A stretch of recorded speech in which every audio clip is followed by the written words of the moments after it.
This is the Samsung Galaxy S22 Ultra.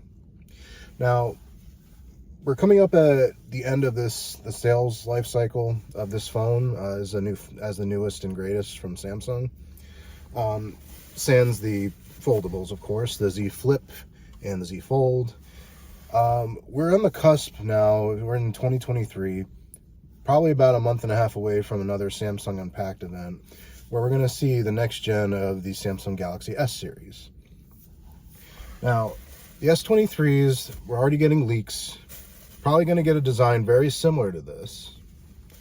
And I'm just here to kind of talk about this phone and where it stands right now at the ostensibly the end of its sales life cycle. And not to say this phone still won't be sold, but it's not going to be the newest come 60 to 90 days from now.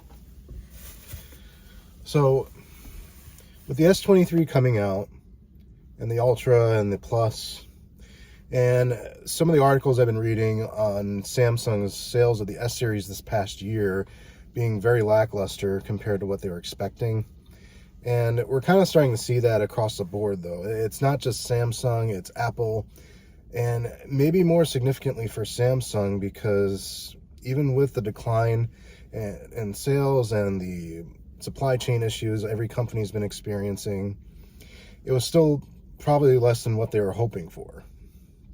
So what does that leave us? So I think what that leaves us is we're going to get this updated, more than likely. Hopefully with a better battery, or maybe more efficiency, I should say, so we get longer than 6 to 7 hour screen on time. That would really be appreciated, because this phone had a rough start when it came out last year. Battery life between 5 and 6 hours for some folks, without turning off some of the primary features like the 120 hertz dynamic display, the turning off 5G, just some things you wouldn't think you'd have to do to get decent battery life out of a phone. What I want to see from Samsung when they update this phone to the S23 Ultra in maybe a month or so, I do want to see better battery life. We already know the Snapdragon Gen 2, the Snapdragon 8 Gen 2 is going to be a bump in specs from the last gen, the 8 Gen 1 and the 8 Gen 1 Plus. Just improve on this. This is already a great phone. This is different than my gripes with Apple, because I love Apple devices too. I'm filming on this. I'll be editing on an Apple device. But for Samsung, they have a great product. For me, the battery issue was probably the biggest thing. And also, it's still something that happens. You know, it's not as bad as it used to be, like with the S7 and the S6, but redundancy of apps, I don't want 2 app stores on my phone. I just don't. I don't want 2 sets of email apps, and I don't want 2 sets of wallet apps like Samsung Pay and Google Pay. I just want one. You know, if I'm going to use it, I'm going to use the default Android one. I just don't have an incentive to want to use Samsung Pay anymore. Not since they've removed the magnetic strip functionality and it's just straight NFC now.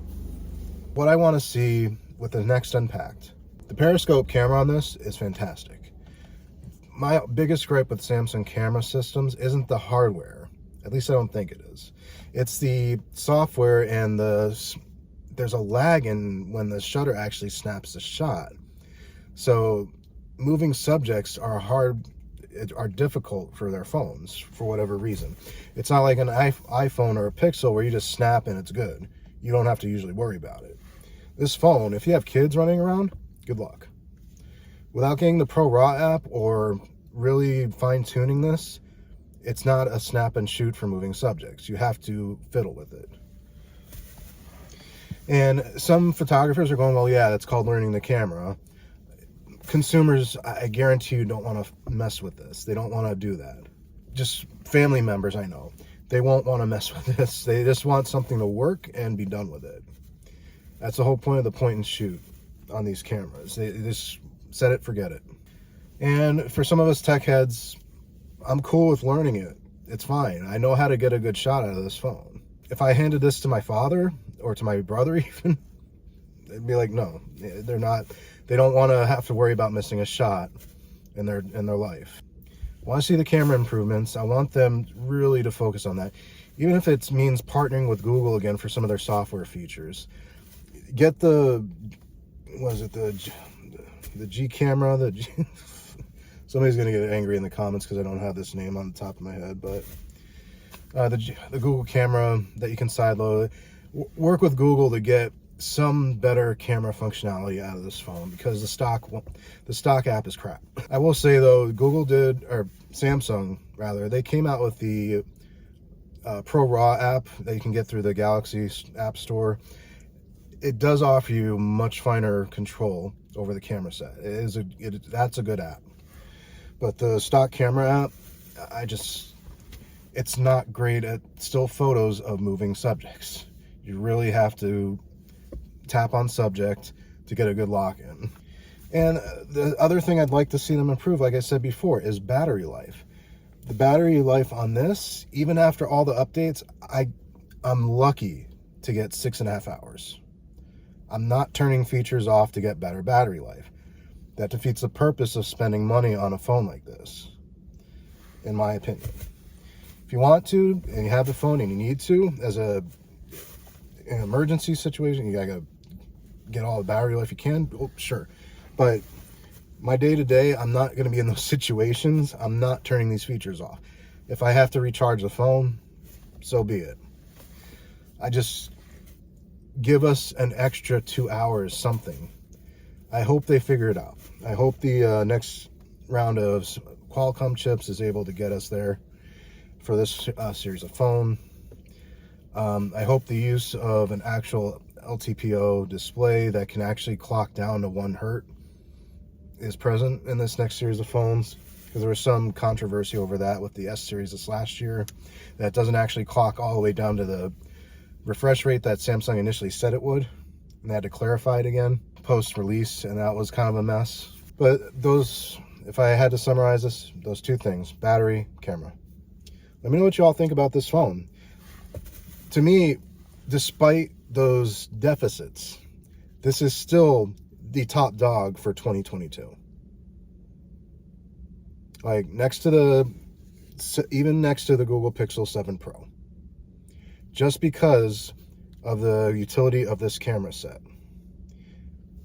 And the video, the selfie video on this is unparalleled among Android phones right now, at least in the States. I can't speak to Huawei, I can't speak to Oppo, I can't speak to any phones that are not sold here domestically. So if you have a Huawei in your hand and you say, no, this is better, I'm like, okay, there's a probability, sure, but I don't have it in my hand to make that comparison. So for me, as an Android phone, this was the top dog of 2022. And those are the two improvements I want to see for 2023 with the S23 Ultra. Let me know what you thought in the comments below. If you liked it, great. That thumbs up button is right there. If you hated it, that's fine too. See you next time. But honestly, thanks for watching these videos with me in them, watching my face, and I will see you in the next one. Take care.